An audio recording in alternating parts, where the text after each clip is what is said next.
Good afternoon, everyone. How are you all? It's Laura here from See Clear Counselling. And firstly, I want to say a very big thank you to everyone who sent me messages saying how useful the short meditation was that I put up last week. And so if you haven't had a chance to tap into that short meditation yet, then have a scroll through and see if you can find that video, because as I say, I've been getting lots of messages from people saying how helpful it was to them.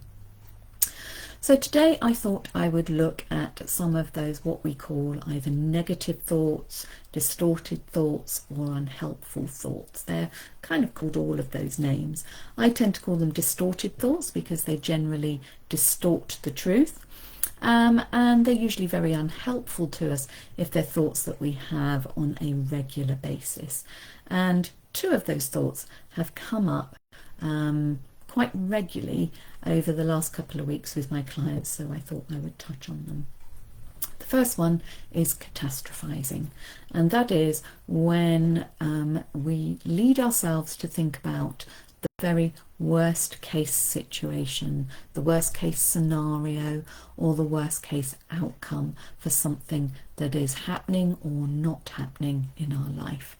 And when people catastrophize, they say that usually they're doing that because it means they can be prepared for the very worst case scenario.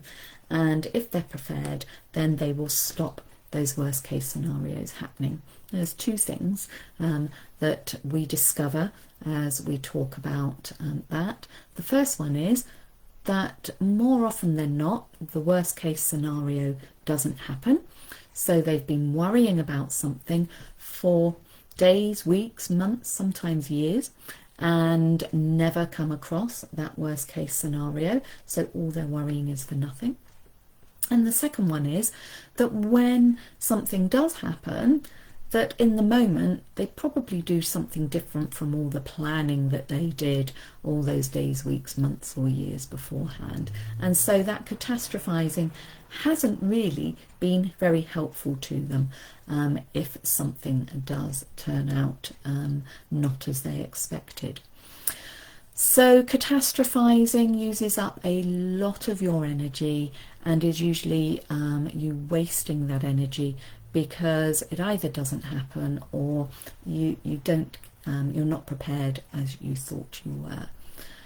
The second one is critical self, and many of us have this critical voice, the one that tells us we're stupid, we don't know what we're doing, we're not good enough, why on earth are we bothering? And very often we turn to this critical voice, and the more that we turn to the critical voice, the more it makes us feel not good enough, it makes us feel down about ourselves, it increases our anxiety because we just can't live up to the bully that is our critical voice.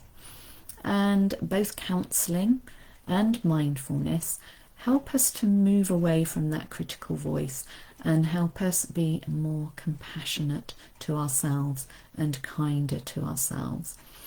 And counselling and mindfulness also helps you to hook into those catastrophizing thoughts less often than you might at the moment. And generally, I approach those in slightly different ways from a counselling perspective or a mindfulness perspective. And so if unhelpful thinking is something that you do a lot of and you would like to reduce how often all those unhelpful thoughts are going around in your head, then why not book an introductory session with me and we can talk about how counselling might be able to help you, how mindfulness might be able to help you, or how a combination of both might be useful to you. So if you want to know more, just pop me a message or go over to my website www.seeclearcounselling.co.uk. I hope that's been helpful to you, and I'll be back next week with more tips and hints on managing and reducing your anxiety. Bye for now.